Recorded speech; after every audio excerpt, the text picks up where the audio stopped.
आप देख रहे हैं संवाद समाचार। नमस्कार, स्वागत है आपका संवाद समाचार में। मैं हूं आपके साथ अंकिता। आइए शुरुआत करते हैं एक खास खबर से। YouTube पर जाकर चैनल को सब्सक्राइब करें, लाइक करें और खबर को अधिक से अधिक शेयर करें और बेल दबाएं। मुख्यमंत्री शिवराज सिंह चौहान ने एक दिन की पाठशाला लगाई। उसमें बच्चों को आजादी का पाठ पढ़ाया। मुख्यमंत्री शिवराज सिंह चौहान ने आज राजधानी भोपाल में स्थित मॉडल उच्चतर माध्यमिक विद्यालय में एक दिन की पाठशाला रखी, जिसमें बच्चों के शिक्षक बनकर तिरंगे का इतिहास और आजादी के महानायकों का पाठ पढ़ाया। कार्यक्रम का शुभारंभ दीप प्रज्वलित करके किया गया। पूरा देश आजादी की 75वीं वर्षगांठ मना रहा है, जिसमें हर घर तिरंगा अभियान देश के प्रधानमंत्री नरेंद्र मोदी के द्वारा चलाया जा रहा है। मुख्यमंत्री शिवराज सिंह चौहान ने भारत की आज़ादी के लिए किन किन क्रांतिकारियों ने अपने प्राणों की आहुति दी, उनके नाम का भी वर्णन किया। मुख्यमंत्री ने सबसे पहले विद्यार्थियों को झंडे का इतिहास बताया कि देश में उसका पहले क्या स्वरूप था और आज क्या है। उसका वर्णन विद्यार्थियों के साथ साझा करते हुए कहा कि भारत देश का पहला ध्वज 1905 में मार्गरेट नोबेल ने बनाया था। 1906 और 1907 इसके बाद 1917, 1921 के पश्चात सविनय अवज्ञा आंदोलन के दौरान 1931 में निर्माण किया गया तथा 22 जुलाई 1947 को तिरंगे झंडे का स्वरूप दिया गया, जिसके तहत भारत देश की आज़ादी हुई। उन्होंने कहा कि आज़ादी की लड़ाई में मध्य प्रदेश के क्रांतिकारियों का भी नाता रहा है, जिसमें झाबुआ जिले के भावर में पंडित चंद्रशेखर आज़ाद का जन्म हुआ। उन्होंने भी हंसते हंसते अपने प्राणों की आहुति इस देश के लिए दी। अंग्रेज इस देश के अंदर व्यापारी बनकर आए थे। उन्होंने फूट डालो राज करो की नीति अपनाकर इस देश को गुलाम बना डाला। महात्मा गांधी का अहिंसा आंदोलन कांग्रेस के बैनर तले इस देश में लड़ा गया और 15 अगस्त 1947 को देश को आजादी मिली। तिरंगा प्यारा, इसकी शान न जाने पाए, चाहे जान चले जाए। ये केवल गीत नहीं, ये आजादी की लड़ाई का मंत्र था। मेरे प्रिय बेटा बेटियों, हम सब जानते हैं, लेकिन एक बार मैं संक्षेप में आपको बताना चाहता हूं।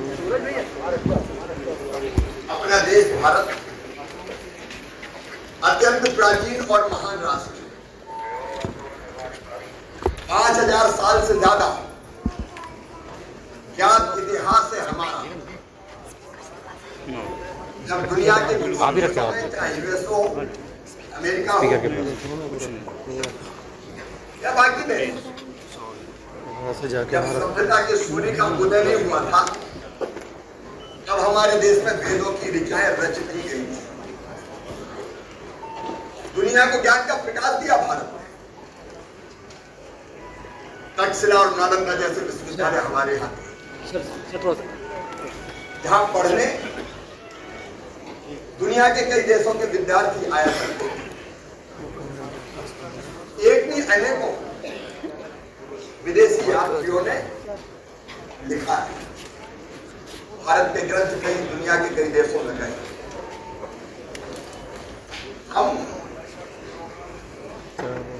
राज्यों में अलग अलग उस समय बच्चे होते थे, लेकिन सांस्कृतिक रूप से भारत की गौरवशाली इतिहास है, जिसमें हमें गर्व है। मेरे प्रिय बेटा बेटियों, ये देश जिसने हजारों साल पहले कहा, एकम सद विप्रा बहुधा वदन्ति, सत्य एक है। विद्वान इसको अलग अलग तरीकों से कहते हैं। ये हमारा देश, संयुक्त राष्ट्र संघ का उदय हुआ सेकेंड वर्ल्ड वॉर के बाद, द्वितीय विश्व युद्ध के बाद, लेकिन भारत ने हजारों साल पहले कह दिया, अयम निजम परावेत्ति गणनानुचेत साम उदारचेत का नाम तो वसुधैव कुटुंबकम। मेरा ये तेरा था कि आपस की फूट के कारण हमें गुलाम होना पड़ा। मैं बहुत विस्तार में नहीं जाऊंगा, लेकिन संक्षेप में मैं इतने कहना चाहता हूं। आप सब जानते हैं, पढ़ रहे होंगे, पढ़ा होगा। अंग्रेज, उनके साथ साथ कुछ और ऐसे देश जो दुनिया के दूसरे देशों पर उनकी धन और संपत्ति पर जिनकी नजर होती थी, भारत की समृद्धि की चर्चा दुनिया में थी। आप सबको पता, पुर्तगीज, डच, अंग्रेज भारत की तरफ आए और अंग्रेज भी आए थे व्यापारी बनकर। ईस्ट इंडिया कंपनी व्यापार करने आई थी, लेकिन उस समय दुर्भाग्य से देश की परिस्थितियां ऐसी थी कि जो स्थानीय राजा और शासक थे वो एक दूसरे से लड़ रहे होते थे, नीचा दिखाने की कोशिश करते थे दूसरे को, और किसी तीसरे के साथ मिलकर भी इसको हरा दें। इस तरह की मानसिकता प्रवृत्ति बन गई थी। इस कमजोरी को अंग्रेजों ने समझ लिया और हाथ में तराजू लेके आए थे। बाद में धीरे धीरे फूट डालो और राज करो की रणनीति उन्होंने अपनाई और धीरे धीरे एक के बाद एक राज्य अपने अधिकार में लेते रहे। कहते हुए तकलीफ होती है, अपनी कमजोरियों के कारण हम परतंत्र हो गए, हम गुलाम हो गए। ऐसा अमर शहीद कुंवर सिंह, एक नहीं अनेकों क्रांतिकारियों ने, राजाओं ने, उस समय रानी झांसी ने कह दिया था, रक्त की अंतिम बूंद दे दूंगी लेकिन अपनी झांसी नहीं दूंगी।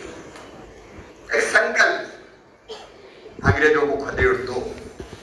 ये जरूर है कि तय समय से पहले ही क्रांति की ज्वालाएं धधक उठी, इसलिए योजना शायद पूरी नहीं बन पाई।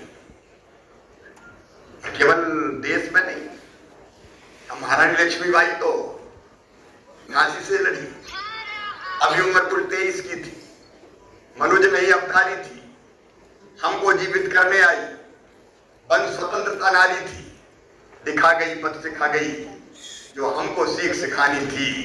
खूब लड़ी मर्दानी वो तो एक नहीं।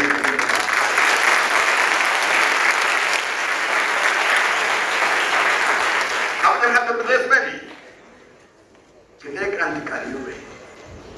राजा शंकर साहब, रंगनाथ साहब, विद्रोह का बिगुल फूंक दिया।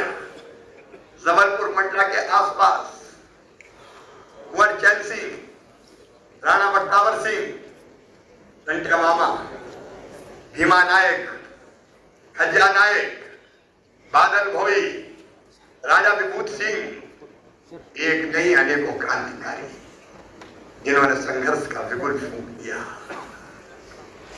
यह अलग बात है, पहला स्वतंत्रता संग्राम हमारे अपनों के कारण पूरा सफल नहीं हो पाया।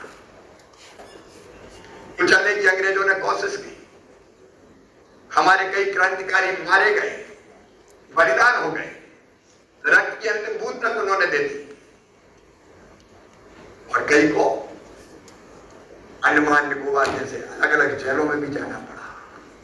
लेकिन क्रांति की ज्वालाएं लगातार धधकती रही और आजादी की लड़ाई की बाद में 2 धाराएं बन गई। एक धारा थी स्वतंत्रता संग्राम सेनानियों, पंडित मदन मोहन मालवीय, लोकमान्य तिलक, विपिन चंद्र पाल, लाला लाजपत राय, और बाद में आए दक्षिण अफ्रीका में अन्याय और शोषण के खिलाफ लड़के, रंग भेद की नीति के खिलाफ संघर्ष चला के और विजयी होके महात्मा गांधी। एक धारा थी कि हम अहिंसक आंदोलन करेंगे।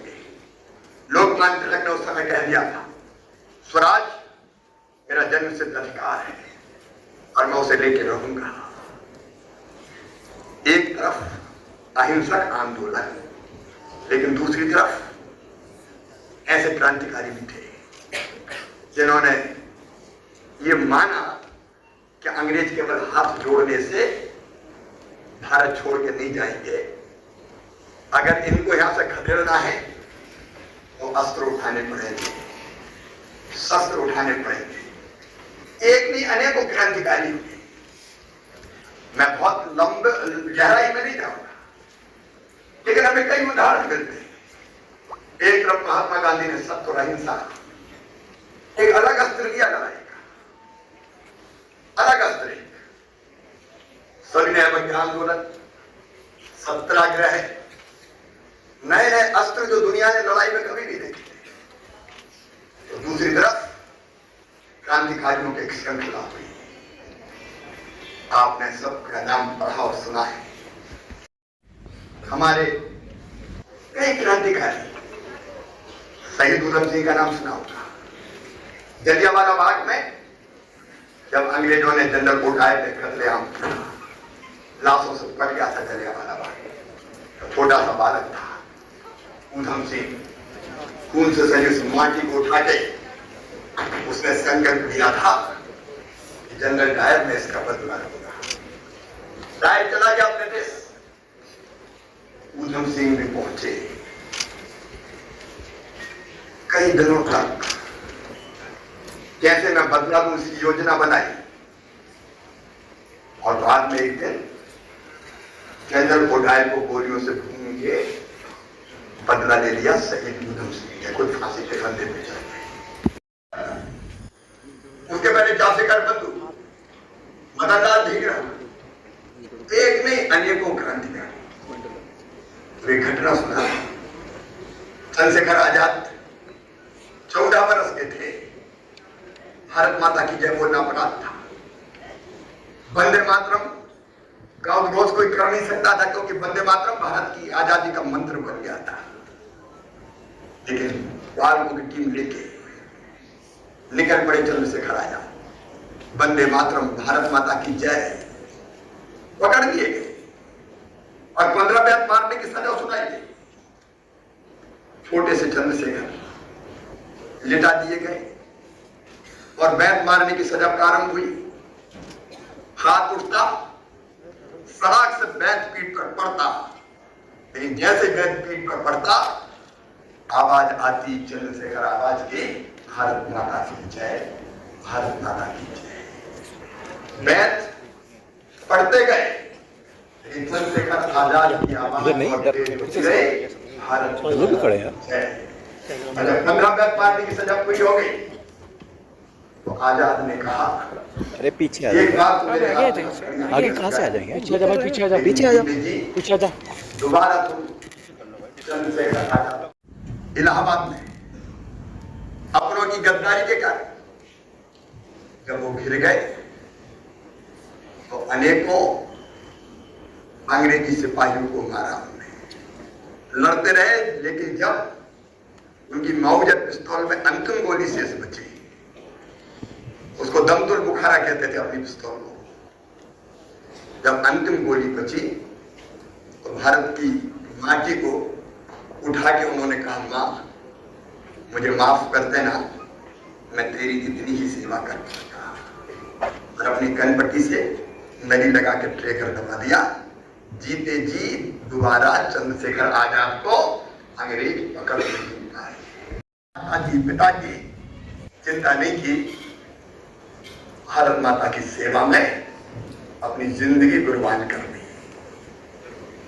शहीद है आजम सरदार भगत सिंह, चाहते तो भाग सकते थे, सांडर्स वध जैसे, काकोरी कांड जैसे जो कई घटनाएं वो इतिहास में दर्ज है।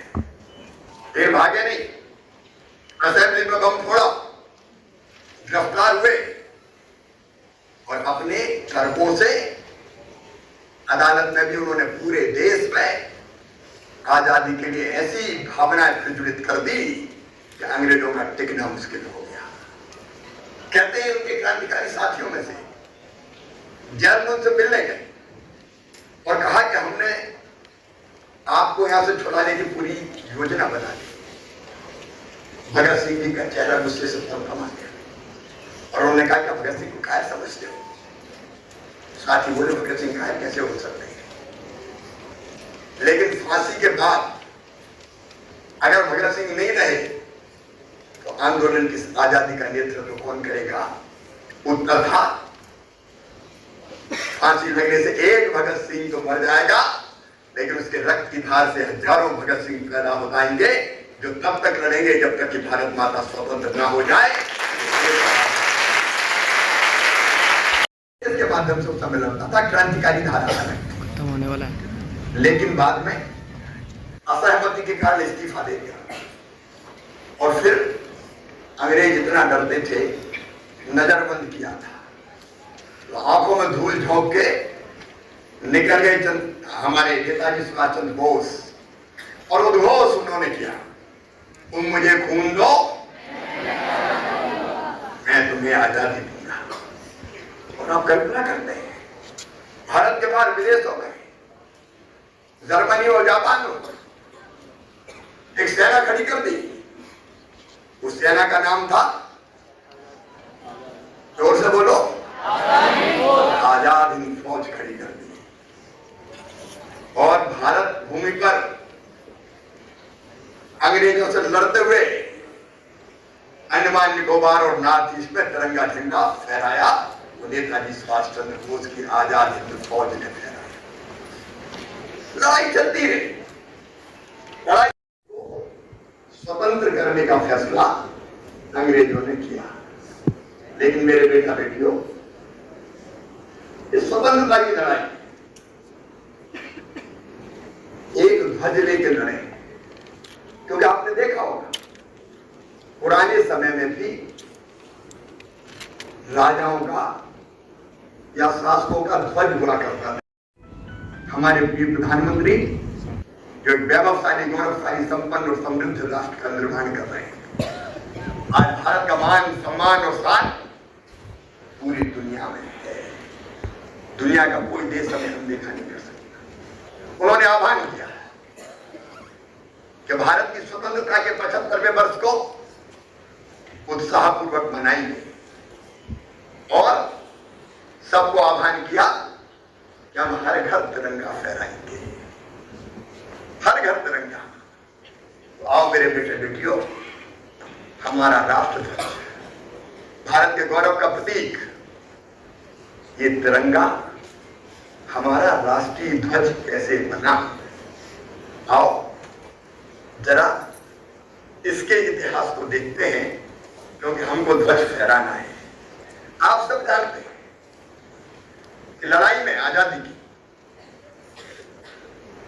अलग अलग समय पर हमारे ध्वज का निर्माण हुआ। 1905 में मार्गरेट नोबल, भगिनी निवेदिता, स्वामी विवेकानंद जी का नाम सबने सुना है? स्वामी विवेकानंद ऐसे योद्धा संत थे कि दुनिया भर में उन्होंने भारतीय ज्ञान की धूम मचा दी थी। उन्हीं से प्रेरित होकर हमारी बहन मार्गरेट नोबल, जिनको बाद में उन्होंने नाम दिया सिस्टर निवेदिता, वो भारत आई और भारतीयों की सेवा में लग गई। सबसे पहले बेटा बेटियों, जो आप सामने देख रहे हैं, सबसे पहले कलकत्ता में निवेदिता कन्या विद्यालय की हमारी बेटियों ने, छात्राओं ने राष्ट्रीय ध्वज तैयार किया। आप देखते हैं इस ध्वज को, अगर आप देखेंगे तो इसमें एक वज्र बनाया गया था, जो ताकत का, शक्ति का प्रतीक है। और इसके केंद्र में एक सफेद कमल, श्वेत कमल, और बंगाली में लिखा हुआ आप देख रहे हैं, वो है वंदे मातरम। वंदे, ये हमारा पहला ध्वज। लेकिन इसके बाद हम और आगे बढ़ते हैं। ध्वज का जो अगला स्वरूप आपके सामने 1906, यह माना जाता है कि भारत का पहला राष्ट्रीय ध्वज 7 अगस्त 1906 को कोलकाता के ग्रीन पार्क में फहराया गया। अब हम देख रहे हैं, आप सामने देख रहे हैं, इसमें लाल, पीले और हरे रंग की 3 पट्टियां थी, जिनके बीच में वंदे मातरम लिखा हुआ था। मतलब वंदे मातरम शुरू से भारत की आजादी का मंत्र था। और आप ऊपर देखेंगे 8 कमल बने हुए थे, नीचे सूरज और चंद्रमा। ये हमारा राष्ट्र ध्वज का विकसित होता हुआ स्वरूप था 1907 में। इसके बाद अगर देखेंगे तो फिर हम तीसरे स्वरूप की तरफ राष्ट्र ध्वज के बढ़ते हैं और यह तीसरा स्वरूप 1907 में मैडम भीखाजी कामा ये सुप्रसिद्ध स्वतंत्रता संग्राम सेनानी थी, क्रांतिकारी थी। भारत से उनको निर्वासित किया गया था, लेकिन जर्मनी में भी उन्होंने जर्मनी में सोशलिस्ट कांग्रेस बनाई और सोशलिस्ट कांग्रेस के अधिवेशन में उन्होंने ये ध्वज फहराया था। विदेशी भूमि पर फहराया जाने वाला ये पहला भारतीय ध्वज था। इसे भारत के स्वतंत्रता का ध्वज का नाम दिया गया। और यहां भी आप देखेंगे, हम ऊपर देखेंगे कमल, वंदे मातरम और सूरज और चंद्रमा, ये इसका स्वरूप था। तिरंगे का स्वरूप धीरे धीरे बदलता हुआ चला गया। उसके बाद फिर 1917 आया। 1917 में एक आंदोलन उस समय चल रहा था, Lokmanya Tilak, madam Annie Besant की विदेशी लेकिन भारत की भक्त थी। भारत का ज्ञान, भारत के विज्ञान, भारत का अध्यात्म वो उनके रग रग में रचा बसा था। लोकमान्य तिलक ने उस समय भारत में स्वशासन की स्थापना के उद्देश्य से होम रूल आंदोलन चल रहा था। होम रूल का मतलब ब्रिटिश गवर्नमेंट के अंतर्गत ही एक स्वशासन का अधिकार और भारत को मिले, तो होम रूल आंदोलन उसके प्रमुख भाग के रूप में एक नया झंडा अपनाया गया। आप देखेंगे इसमें आपको 5 लाल और 4 हरी आड़ी धारियां दिखेंगी। ऊपर आप यूनियन जैक को भी देखेंगे, क्योंकि उस समय वो ब्रिटिश साम्राज्य के अंतर्गत ही उन्होंने कल्पना की थी कि हमको स्वशासन के और अधिक अधिकार दिए जाएं। और जो आसमान में कभी कभी आप देखते होंगे सप्तऋषि, पता नहीं आजकल देखते हैं कि नहीं, हम तो जब गांव में आंगन में सोते थे रोज देखते थे ये सप्तऋषि है। 7 तारे, वो सप्तऋषि के आकार में 7 तारे थे और चंद्रमा और एक तारा अलग दिखाई देता था। ये 1917। लेकिन इसके बाद एक अलग युग आया और उस भी लोगों की श्रद्धा का केंद्र बन गए, लगभग पूरे भारत का दिल जीत दिया और आजादी की लड़ाई के मार्गदर्शक बन गए। 1921 में महात्मा गांधी ने यह महसूस किया कि एक राष्ट्रीय ध्वज होना चाहिए। हमारे देश का एक राष्ट्रीय ध्वज, एक भारतीय ध्वज, ये महात्मा गांधी जी ने इसकी आवश्यकता महसूस की और महात्मा गांधी ध्वज के स्वरूप को बनाने का श्री पिंगली वेंकैया जी को, और उन्हें कहा कि ध्वज में चरखे के साथ ध्वज का डिजाइन बनना चाहिए। चरखा उस समय स्वदेशी का प्रतीक बन गया था और इसलिए 1921 में जो कल्पना की गई, इसमें नीचे लाल, बीच में हरा और ऊपर सफेद रंग भी जोड़ दिया गया। और पिंगली वेंकैया जी को यह कहा गया कि चरखे के साथ वो इस डिजाइन को बनाए। आजादी की लड़ाई चलती गई, समय आगे बढ़ता रहा। उसके बाद 1929 में के लाहौर का एक अधिवेशन हुआ कांग्रेस का, जिसमें पूर्ण स्वराज चाहिए, उससे कम कुछ नहीं चाहिए, इसका उद्देश्य रखा गया। और कराची में 1931 में फिर अधिवेशन हुआ, तो कराची के उस अधिवेशन में इस ध्वज को भारत के राष्ट्रीय ध्वज के रूप में अपनाया गया। आप देखेंगे ऊपर, आप देखेंगे लाल रंग, बीच में श्वेत मतलब सफेद रंग और नीचे हरा रंग, और तीनों रंग के अपने अपने महत्व और प्रतीक थे।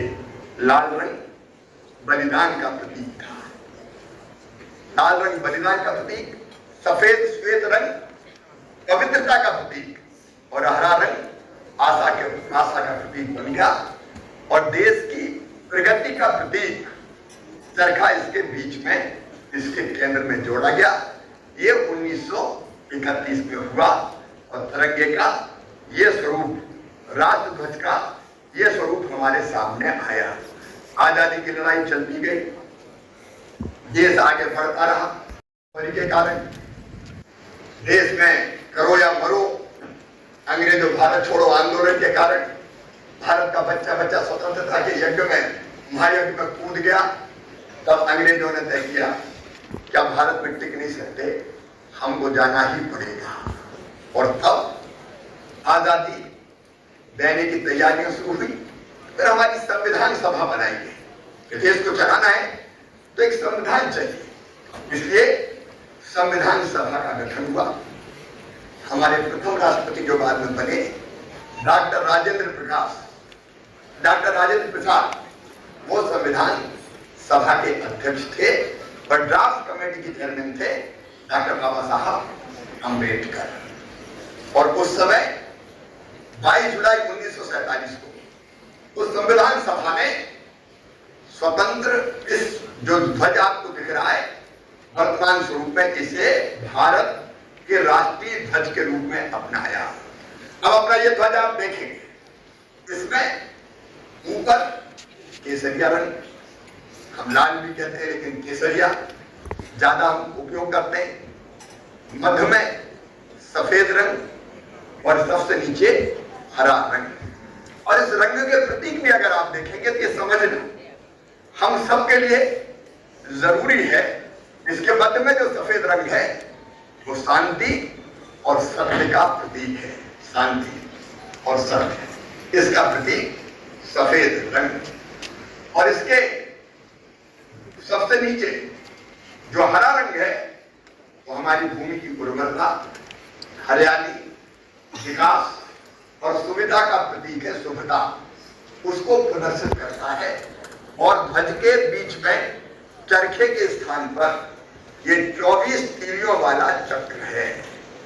ये 24 तीलियों वाला चक्र, और ये चक्र हमको ये दिखाना है कि गति ही जीवन है और ठहराव ही मृत्यु, चलना ही जिंदगी है, रुकना है मौत तेरी।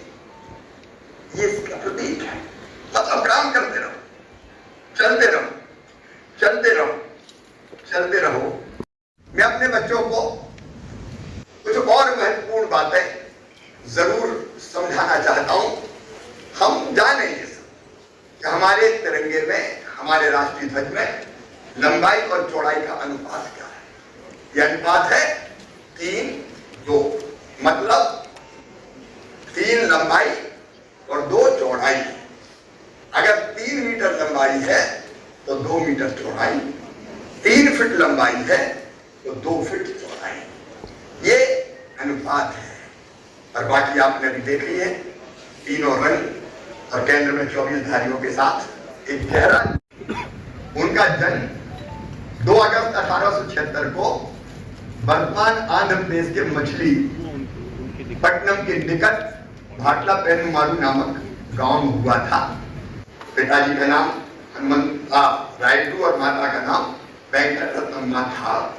और महात्मा गांधी से उनको आजादी की लड़ाई की प्रेरणा मिली थी, वो इसके रचनाकार है। और भारत के स्वतंत्रता संग्राम में भी उनका अतुलनीय योगदान रहा। मैं आज उनको श्रद्धा सहित प्रणाम करता हूँ। और हाथ से बनाए गए खादी का ही राष्ट्रीय ध्वज होगा, लेकिन अब इसमें संशोधन कर दिया गया है। और संशोधन करके ये तय कर दिया गया है कि खादी के अलावा, खादी का तो है ही, लेकिन खादी के अलावा मशीन से भी निर्मित किया जा सकता है। और केवल खादी नहीं, सूती, पॉलिस्टर, ऊनी और सिल्क, इसका भी हमारा राष्ट्रीय ध्वज बनाया जा सकता है। तो इस तरह के कपड़े से भी और मशीनों से भी अब राष्ट्रीय ध्वज बनाया जा सकेगा। ये ध्वज संहिता में संशोधन करके ये प्रस्ताव कर दिया गया। अब और आगे हम देखते हैं कि हमको सबको राष्ट्र ध्वज फहराना है।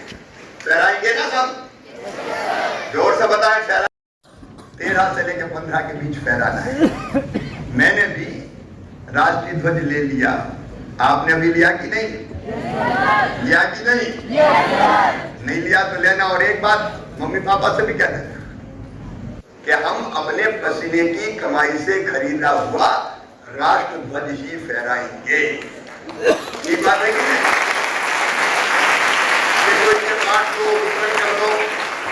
ये राष्ट्रीय गौरव का प्रतीक है, भारत के लोगों की आशाओं और आकांक्षाओं को दर्शाता है। इसकी शान न जाने पाए हम गाते हैं, तो हम लेके खून पसीने की कमाई से राष्ट्र ध्वज फहराएंगे।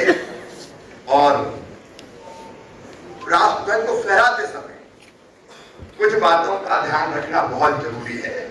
ये मैं आपको इसलिए बता रहा हूं, और इसलिए इन बातों को ध्यान रखिए। जब भी ध्वज फहराया जाए तो सम्मानपूर्ण स्थान पर ही फहराया जाए। ऐसी जगह नहीं लगाया जाए कि आधा दिख रहा है आधा नहीं दिख रहा है। स्पष्ट रूप से दिखाई देना चाहिए। सम्मान के साथ राष्ट्रीय ध्वज को फहराना चाहिए। मेरे प्रिय बेटा बेटियों, मैं प्रदेश भर के अपने बच्चों से कहना चाहता हूं, अब इस बात का प्रावधान है। पहले राष्ट्रीय ध्वज सूर्योदय के साथ सूर्यास्त तक फहराया जा सकता था, लेकिन अब संशोधन कर दिया गया है। और अगर झंडा खुले में फहराया जाता है या जनता के किसी व्यक्ति के द्वारा, पहले कोई व्यक्ति अपने घर पर नहीं फहरा सकता था, आपको पता है, संस्थानों में ही फहराता था, लेकिन घर पर फहराया जाता है तो उसे दिन के साथ साथ रात में भी फहराया जा सकता है। मतलब सूर्यास्त के साथ झंडे को उतारने की आवश्यकता नहीं है, जो रात दिन फहरा सकते हैं। इसलिए 13 को फहराएंगे तो 13, 14, 15 हमारा झंडा फहराएगा, लहर लहर लहराएगा और देश का मान और सम्मान बढ़ाएगा। लेकिन एक बात और ध्यान रखें कि हम जब झंडे को, ध्वज को फहराएं तो अलसाए हुए से, निरुत्साहित से वैसे नहीं फहराना। पूरे उत्साह, आनंद और स्फूर्ति के साथ फहराना है। तो फहराना है स्फूर्ति के साथ। और जब झंडे को उतारना है तो धीरे धीरे आदर के साथ उतारना है, क्योंकि हमारा राष्ट्रीय ध्वज हमारे गौरव का और देश के सम्मान का प्रतीक है। जब विगुल की आवाज के साथ ध्वज फहराया जाता है तो इस बात का ध्यान रखा जाए कि विगुल की आवाज के साथ ही फहराया जाए और विगुल की आवाज के साथ ही उतारा जाए। ये ध्यान रखना जरूरी है। और एक बात और ध्यान रखना, ध्वज को फहराते समय ये जरूरी बातें, इसलिए मैं अपने बेटा बेटियों को बता रहा हूं। फटा या मैला ध्वज, राष्ट्र ध्वज है तो क्या फटा फहराना चाहिए? बिल्कुल नहीं। तो फटा या मैला, क्योंकि हमारे सम्मान और गौरव का प्रतीक है, तो फटा या मैला ध्वज नहीं फहराया जाता। एक बात और, हम राष्ट्रीय ध्वज पर कुछ लिख नहीं सकते। राष्ट्रीय ध्वज पर ना कुछ लिखा जाता है और ना कुछ छापा जाता है। इसका ध्यान रखना है मेरे प्रिय बेटा बेटियों। आज मैंने कोशिश की तिरंगे का इतिहास आपको बताने की। बोलो, समझ में आया क्या?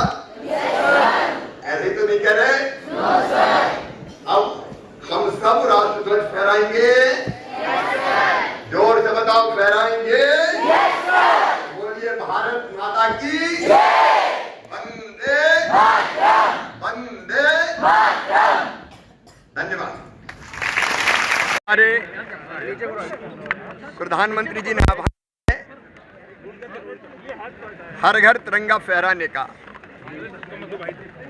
उसके लिए पूरे मध्य प्रदेश में भी तैयारियां चल रही है। जन जागरण अभियान चल रहा है। उसी अभियान के तहत प्रदेश के पूरे बेटा बेटी, मेरे भांजे भांजी जाने कि हमारे तिरंगा, हमारे राष्ट्रीय ध्वज के बनने का इतिहास क्या है और कैसे राष्ट्रीय ध्वज बना, और राष्ट्रीय ध्वज को फहराना चाहिए तो क्या क्या सावधानी रखनी चाहिए। क्योंकि घर घर फहराया जाएगा तो सम्मान के साथ फहराया जाए। ध्वज संहिता में जो निर्देश दिए गए हैं उसके अनुरूप फहराया जाए। इसलिए हमने आवश्यक माना कि अपने बच्चों को राष्ट्रीय ध्वज के इतिहास के बारे में भी जानकारी दें और राष्ट्रीय ध्वज को फहराते समय कौन कौन सी सावधानियां रखी जानी चाहिए इस पर भी बात करें, और इसलिए आज बच्चों के साथ ये संवाद किया।